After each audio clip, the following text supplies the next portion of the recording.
मैं अपने सभी शुभचिंतकों को अपना प्रणाम और इस प्रणाम को स्वीकार करें। मैं जब भी अपने विचार में या कभी भी बोझिल होती हूँ तो मैं अपने शुभचिंतकों से अपने विचार या अपने बात को कहने की उचित समझती हूँ। और सबसे महत्वपूर्ण बात यह है कि आप सभी ने मेरा प्रत्यक्ष या अप्रत्यक्ष रूप से हमेशा मेरा मनोबल बढ़ाया है, सहयोग किया है, किसी ने प्रत्यक्ष से, किसी ने अप्रत्यक्ष रूप से, और इसके लिए मैं सब किसी की शुक्रगुजार हूँ।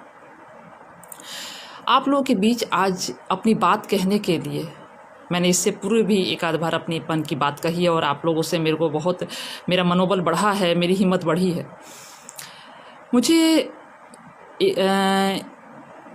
कुछ मुद्दे पर आपसे कुछ बात साझा करना आवश्यक मैंने समझा, जिसके लिए मैं आज आप लोगों के बीच आई हूँ। कल नेता प्रतिपक्ष श्री तेजस्वी यादव जी ने एक प्रेस कॉन्फ्रेंस किया था और उसमें कुछ विवादित मुद्दों पर समाज का ध्यान आकृष्ट करने की कोशिश की थी। उनकी यह जो प्रयास था वो काफ़ी सराहनीय था। उन्हें जो बताने का तरीका था बड़ा ही अच्छा था, परिपक्व लगे। वो लगा कि राजनीति अच्छी सीख रहे हैं और बेहतर है आगे इसी प्रकार के रहे तो अच्छी राजनीति कर लेंगे।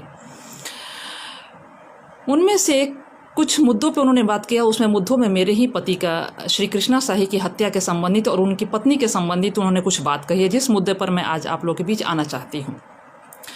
मुझे दूसरे मुद्दों से कोई मतलब नहीं, लेकिन मुझे अपने मुद्दे से संबंधित आप लोगों से कुछ बात साझा करनी है और जो समाज को मुझे लगा कि जानना चाहिए इस मुद्दे पर।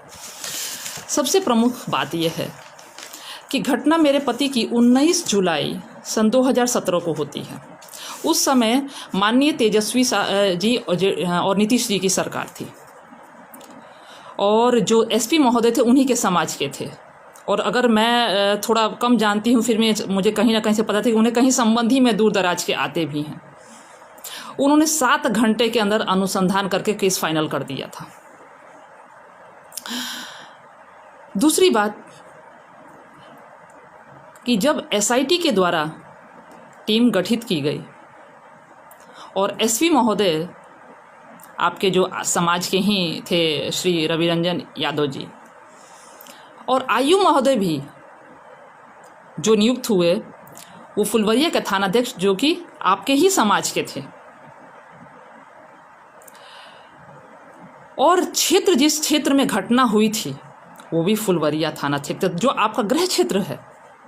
आप सत्ता में थे, घटना होती है, एसपी आपके समाज का, आईओ आपके समाज का, क्षेत्र आपके समाज। फिर मेरे पति के घटना में उस समय क्यों नहीं किसी तरह का उद्भेदन तुरंत हो पाया या आपने सकारात्मक कदम क्यों नहीं उठाए। दूसरी बात ये कि उसमें 6 अभियुक्त हैं। आपने जिस केस की और जिन फाइलों की चर्चा की, जिन केसों की चर्चा की मेरे पति से श्री कृष्णा शाही के केसेस के संबंध में, उसमें 6 अभियुक्त हैं। आप मात्र 1 अभियुक्त या 2 अभियुक्त का नाम क्यों जान रहे हैं? आपको जानकारी होना चाहिए ना, कोई भी घटना एक आदमी नहीं कर सकता, उसे कई लोग मिलकर करते हैं। तो आप दूसरे अभियुक्तों को क्या बचा रहे हैं क्या, या आपकी मंशा क्या है इस पीछे?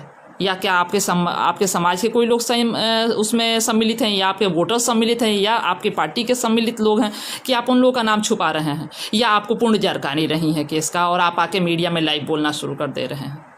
चलिए, अगली बात ये कि जब घटना हुई थी तो उस समय पार्टी बीजेपी के मेरे पति थे, बहुत अच्छी बात है, पर नेता प्रतिपक्ष आप थे। नेता प्रतिपक्ष के क्या कर्तव्य होते हैं? सभी लोग आए, सीपी ठाकुर जी सर जी आए, अरुण साहब जी आए, मिथिलेश जी आए, सभी माननीय विधायक या कुछ ना कुछ कोई आया अपना अपना पक्ष रखने या मेरी सांत्वना देने आया। लेकिन आप बतौर नेता प्रतिपक्ष आप थे उस समय, बाद में भी आप कभी मेरे पास आने के या मेरा दुख जानने के लिए आपने या इस केस के संबंधित किसी प्रकार का उद्भेदन करने की उस समय ज़रूरत नहीं समझा आपने। 3 साल के बाद आपको इसकी दर्द क्यों शुरू हुआ? इलेक्शन से मात्र 2 महीना पहले आपको ये दर्द शुरू होता है कि नहीं, भूमिहार के लिए मुझे खड़ा होना है और कृष्णा शाही के केस का उद्भेदन होना चाहिए। 3 साल आपने क्या किया? मैं आपकी बात करती हूँ। जब घटनाक्रम हुआ था 19 जुलाई 2017 को, उस समय मैं 9 माह की गर्भवती थी। उस स्थिति में मैं जाकर के आपके दरवाजे, आपके संबंधित आपके दरवाजे, आपके गेट पर मैं बह के गिड़गिड़ाई हूँ और आपसे भी मदद की मैंने उम्मीद मांगी। आप तक मैंने अपनी सूचना तक पहुँचाई किसी न किसी माध्यम से, और आपने मेरे से मिलने की इजाज़त नहीं दी। आपके पास समय नहीं मिल पाता था आपको। उस समय आपको इस केस की नहीं याद आती थी। मैं व्यक्तिगत रूप से गई हूँ, इसलिए बोल रही हूँ। कष्ट इस बात का है कि आप मेरे पति का केस को लेकर के इस समय राजनीति कर रहे हैं, जो कि आपको शोभा नहीं देता। आप उस परिवार से ताल्लुक़ रखते हैं जो आपका राजनीतिक आपको विरासत में मिला है। आपको ये शोभा नहीं देता। आप किसी सम्मानीय इंसान के पुत्र हैं और आपको ये शोभा नहीं देता है। जब मैं व्यक्तिगत रूप से आपके पास गई थी, और सबसे बड़ी बात है कि इससे बाद भी आप जब फुलवरिया में आए थे, मैं आपसे मिलने गई थी, मैंने आपसे बात किया था, फ़ोन से बात किया था। आपने क्या कहा था?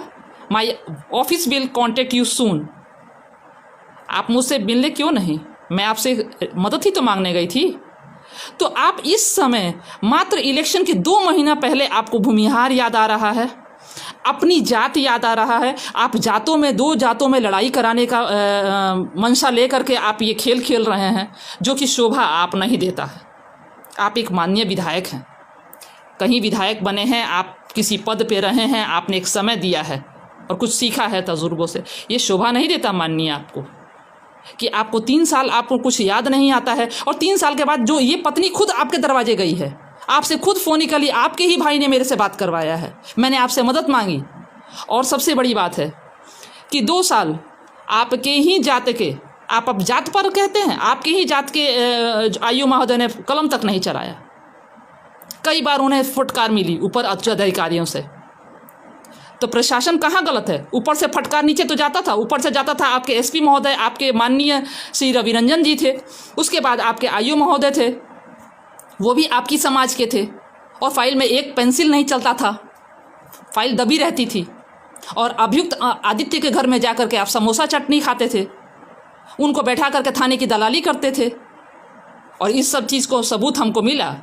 हमने इस सबूत को और कई कारणों को निकाल करके सीधे माननीय गुप्तेश्वर पांडे जी के पास गए हम, और उन्होंने 48 घंटे के अनुसंधान के आधार पर उनको वहाँ से सस्पेंड करा दिया, थाने से विमुक्त करा दिया, वहाँ से हटा दिया, और दूसरे हाथ में जांच चली गई।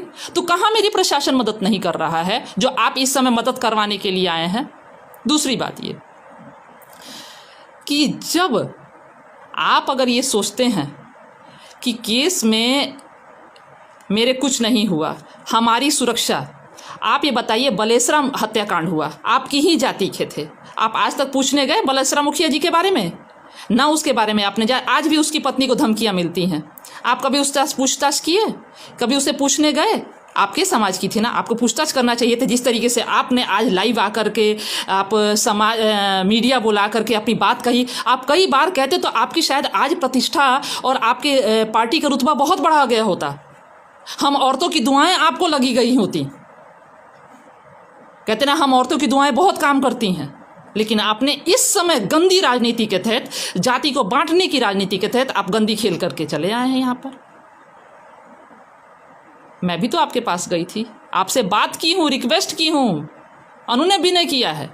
और दूसरी बात ये देखिए, प्रशासन ने मदद नहीं किया आप कहते हैं, सरकार ने नहीं मदद किया आप कहते हैं। आप सुरक्षा देने आए थे हमें, कि इसी प्रशासन ने मेरे घर में 2-2 सुरक्षा दिया है? किस आधार पर?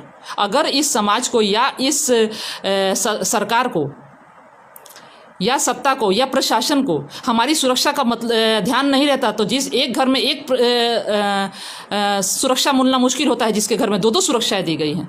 मैं भी सामाजिक आदमी हूँ, मुखिया हूँ, मुझे भी सुरक्षा दी गई है। मेरे जेठ भी सामाजिक आदमी थे, उनको भी सुरक्षा दी गई, और आए दिन उनकी सुरक्षा पूर्ण ध्यान दिया गया। तो ये कहिए कि आप कहते हैं समाज सहयोग नहीं कर रहा है, सरकार नहीं सहयोग कर रहा है, तो आप सहयोग करने आए कब आए? 3 साल में आप सहयोग करने की, आज 2 महीना पहले आप राजनीतिकरण करने चले आए हैं। बुरा मत मानिए, आप अपने समाज के भी नहीं हैं। अगर अपने समाज के होते ना, तो मैंने आपको कहा ना कि बलेसरा कांड में आप जा करके अभी तक निस्तारण कर दिए होते, उस औरत के आंसू पोंछ दिए होते। आप कभी गए? नहीं गए। और इस समय आप शाही जी की मिट्टी पर राजनीति खेल रहे हैं गंदी। शर्म आनी चाहिए आपको, ईश्वर आपको कभी माफ़ नहीं करेगा। और रही बात प्रशासन की, और रही बात सरकार की, मुझे प्रशासन पूर्ण सहयोग कर रहा है। आज तक प्रशासन ने, मैं पटना में कहीं माननीय डीजीपी साहब से जब भी ने जिस तरह की मदद मांगी, मुझे पूर्ण मदद उनसे मिला है। आपके पास तो मैं दरवाजे पर 9 महीने का पेट लेके गिड़गिड़ाई हूँ, तो आपने मेरा गेट नहीं खोला अपने घर का, और आज आप कह रहे हैं कि कृष्णा शाही की पत्नी का न्याय मिलना चाहिए। उस दिन आप क्या सोए हुए थे जो आज नया आप जाग गए हैं? अरे राजनीतिक विरासत आपको मिला है, आप कुछ तो अपने पिताजी से सबक सीखिए और गंदी राजनीति मत कीजिए, जातिगत राजनीति मत कीजिए। आप कह रहे हैं आपको यादव समाज का हमें पूर्ण सहयोग मिला है। मैंने आपके किसी द्वारा आपका मेरा मैसेज मेरे पास आया था, मैंने उस समय भी कहा था कि मेरे पति के ऊपर राजनीति करने की कोई ज़रूरत नहीं है। जब आज तक आप मेरी मदद के लिए नहीं है तो आज राजनीति करने आ रहे हैं। 2 महीना पहले इलेक्शन के पहले आपको नींद से जागे थे क्या? ये अभी तक 3 साल सो रहे थे जो आज आपकी नींद खुली हुई है, और आप करके गंदी राजनीति खेल रहे हैं। मुझे पूर्ण उम्मीद है प्रशासन पर, मुझे अपने प्रशासन पर उम्मीद है, मुझे अपने पुलिस महकमे पर उम्मीद है कि वो जल्द ही केस का निस्तारण करके और बेहतर रिजल्ट लेकर के आएगा। मैं संपर्क में हूँ, मैं हर जगह जाती हूँ, मुझे सहयोग मिलता है। जब मिलता है मुझे तो मैं उसकी बुराई क्यों करूँ? आपसे नहीं मिला इसलिए मैं आपको वार्निंग दे रही हूँ। प्लीज़ मेरे मैटर में राजनीति करने की कोई ज़रूरत नहीं है। 2 महीना पहले आप गंदी राजनीति मत कीजिए। आपके एसपी साहब आपकी बिरादरी के थे, वो बर्बाद कर दिए केस को। आपके आईओ साहब आपके बिरादरी के थे, वो बर्बाद किए।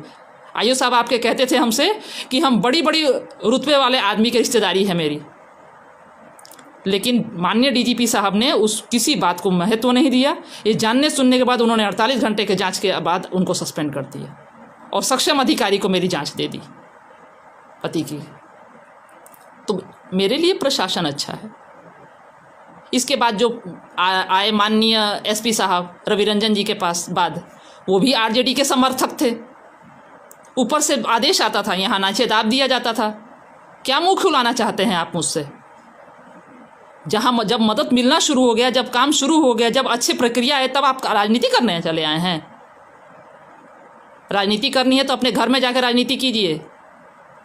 हो रहा है ना राजनीति, भूखे अपनी भौजाई आपको रोटी नहीं दे पाते हैं, दूसरे को चले हैं न्याय दिलाने।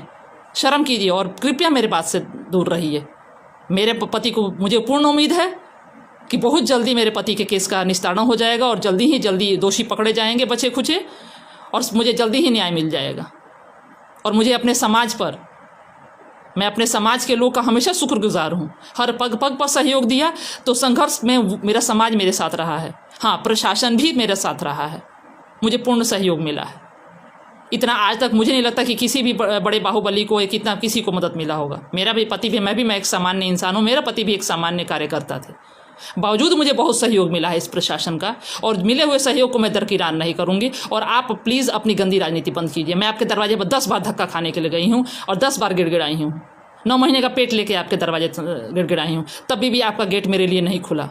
और साल भर पहले ना, 1.5 साल पहले मैं आपके दरवाजे पर गई थी। आप यहाँ फुलवारिया में आए थे, तो मैंने आपसे बात किया था ना कि मेरी मदद कीजिए। आपके पास मेरे लिए समय नहीं था। आज आपके पास समय निकल आया है, प्रेस कॉन्फ्रेंस आप कर रहे हैं। एसी रूम में बैठ करके प्रेस कॉन्फ्रेंस करना आसान है, और सड़कों पर संघर्ष करना बहुत मुश्किल है। कार्यकर्ताओं और लोगों की भावनाओं से मत खेलिए और जातिगत विद्वेष मत पैदा कीजिए। आपको इसके माध्यम से मैं सूचित कर रही हूँ कि मेरे मामले में आप अपने घर का न्याय दिलाइए, और कम से कम अपने समाज के 2-1 लोगों को न्याय दिलाइए। आप मेरे न्याय की चिंता मत कीजिए। 3 साल जब नहीं चिंता किए ना, तो इलेक्शन के नाम पर राजनीति मत कीजिए। कृपया आपको शर्म आनी चाहिए, क्योंकि मैं भुक्तभोगी हूँ आपके क्रियाकलाप का। आपने किसी तरह का कोई मेरे को मदद नहीं किया। उस समय आपके बच्चे थे, इसलिए मैं अपने लोगों से कहना चाहती हूँ कि उनकी वाहियात बातों को कृपया मत ध्यान दीजिए, और कृपया करके उनकी चीज़ों को फैला करके मुझे बहुत आहत लगता है। इसलिए मैं आज उनके मैंने जब लाइव उनका देखा, उनका प्रेस कॉन्फ्रेंस देखा, तो मुझे बहुत दुख लगा। मुझे लगा कि मैं अपने लोगों के बीच आकर के उनकी सच्चाई, जो आज तक मेरा समाज, मेरी दुनिया, मेरे लोग नहीं जानते, उसको मैं बताऊं कि अगर मुझे मदद मिला है, अगर इतना सा भी मदद मिला है, तो मुझे कहना चाहिए। मुझे किसी की मेहनत को दरकिरार नहीं करना चाहिए। ईश्वर हमें माफ़ नहीं करेगा। और मुझे पूर्ण उम्मीद है प्रशासन पर कि मुझे जल्दी ही जल्दी न्याय मिलेगा। सादर प्रणाम।